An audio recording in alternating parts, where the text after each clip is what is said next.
Ya buat teman-teman ini yang udah kasih kesempatan buat saya untuk saya bisa sharing kesaksian di malam kemenangan ini. Saya bersyukur banget sama Tuhan karena saya bisa join kelas DI ini sudah langsung kurang lebih 1,5 tahun ya teman-teman, tepatnya dari pertengahan tahun 2024. Waktu itu saya diperkenalkan sama Feni Halim ya. Dia semangat banget, antusias banget menceritakan tentang kesaksian Tuhan, apa yang dialami. Waktu itu ada satu kalimat yang dia berkata, kebanyakan orang itu bilang kenal Allah itu karena katanya, ya. Dan itu mengusik hati saya teman-teman. Dan saya berpikir dan saya mengintrospeksi diri saya, apakah saya juga kenal Allah itu karena katanya. Dan akhirnya saya membuka diri, saya ikut join kelas TI. Banyak sekali dampak positif dan berkat ya dari pelajaran firman Tuhan yang dibagikan. Selain memberkati diri saya juga, berdampak juga kepada keluarga kecil saya, teman-teman ya. Wow. Suami saya dan juga anak saya, kami semakin bertumbuh. Iman kami mengalami Tuhan, kami mendekat lagi. Dan setiap pertimbangan kami, keputusan kami menghadapkan Tuhan Yesus ya. Kalau menceritakan kebaikan Tuhan, pastinya saya bergetar ya Tuhan, teman-teman ya. Karena kasih Tuhan itu, dia sangat setia. Janji firman Tuhan itu ya dan amin. Amin. Pelajaran DI yang paling berkesan buat saya di level 2 itu adalah tentang integritas firman. Pelajaran itu berkesan banget ya teman-teman, sampai saya juga putar kembali kemarin yang disampaikan oleh Bu Desi, ya kan? Dia berkata waktu penjelasan pertamanya itu bahwa segala sesuatu di bumi ini ditopang oleh firman Allah. Itu kata-kata yang simpel, kalimatnya simpel banget, tapi membuat saya mengulang kembali membaca dan merenungkan firman Tuhan di kitab Kejadian 1 ayat 3-31 ya, di mana tentang penciptaan Allah itu dari hari pertama sampai hari ke-6. Allah berfirman, jadilah terang, maka terang itu jadi ya teman-teman. Allah berfirman, jadilah tumbuh-tumbuhan, hewan dan manusia, semua itu berasal dari benih firman, dan semua itu berjalan, ya kan, bertumbuh dan bekerja sampai saat ini kita ada. Dan saya merenungkan di situ di kitab Kejadian itu bahwa ketika doa itu belum terjawab dan terjawab itu menurut saya kita harus melalui proses dan waktu juga ya. Nah, dari pelajaran firman, integritas firman itu saya juga mengalami kemerdekaan dari cara saya berpikir, dari cara saya memilih kata-kata, dari cara saya bertindak, dan sampai cara saya berdoa ya teman-teman, saya diubahkan, ya kan? Saya diubahkan lebih berdoa dengan cara yang benar lagi ya. Jadi di sesi pelajaran Bu Devi itu dia bersaksi bahwa suatu hari dia berencana untuk pergi vacation ke Pulau Bidadari ya dalam pengajarannya itu. Cuaca kurang bersahabat, jadi beberapa hari sebelum vacation temannya bilang apa kita batal aja ya karena cuaca kurang bersahabat, daripada nanti kita pergi ke sana nanti kita nggak enjoy ya kan.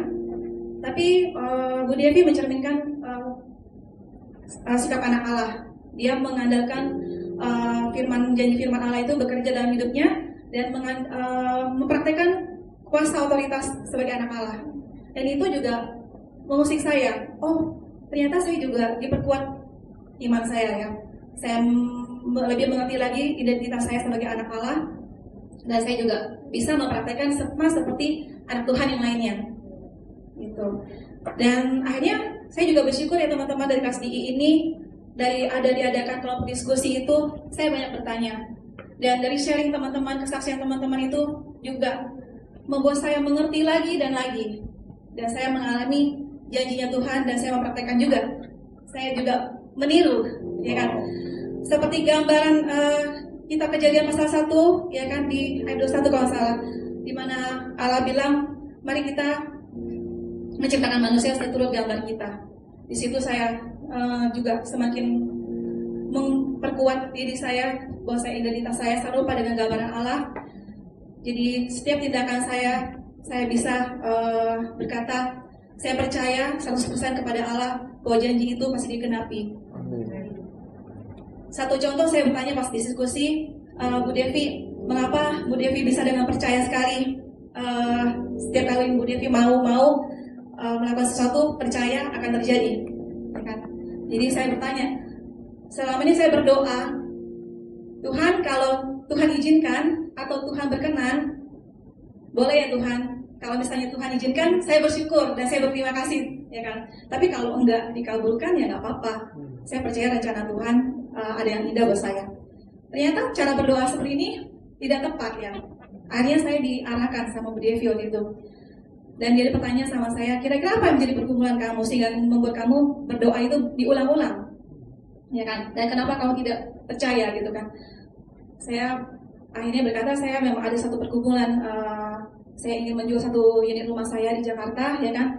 Kurang lebih sudah hampir 1 tahun kami pasarkan, tapi tidak ada yang jadi. Dan sedangkan saya dan suami sangat mengharapkan rumah itu terjual.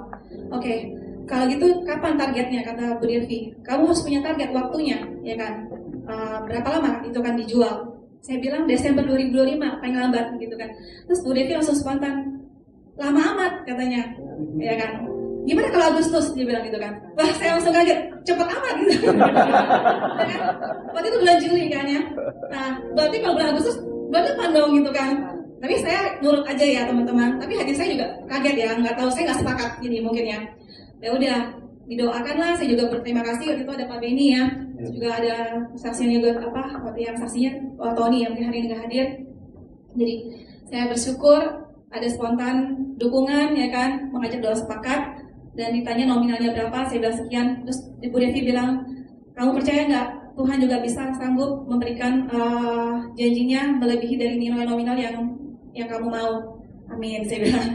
Akhirnya udah, singkat kata saya didoakan ya kan. Pulang di mobil saya langsung ingat, oh ya saya harus mengajak suami saya juga untuk bersepakat. Dana ini mau diapakan jika nanti terjual. Dan saya menceritakan kebaikan dari teman-teman DI yang waktu sebelumnya turut mendoakan harapan kita ya. Jadi kita juga mesti sepakat, kita juga jangan menyerah.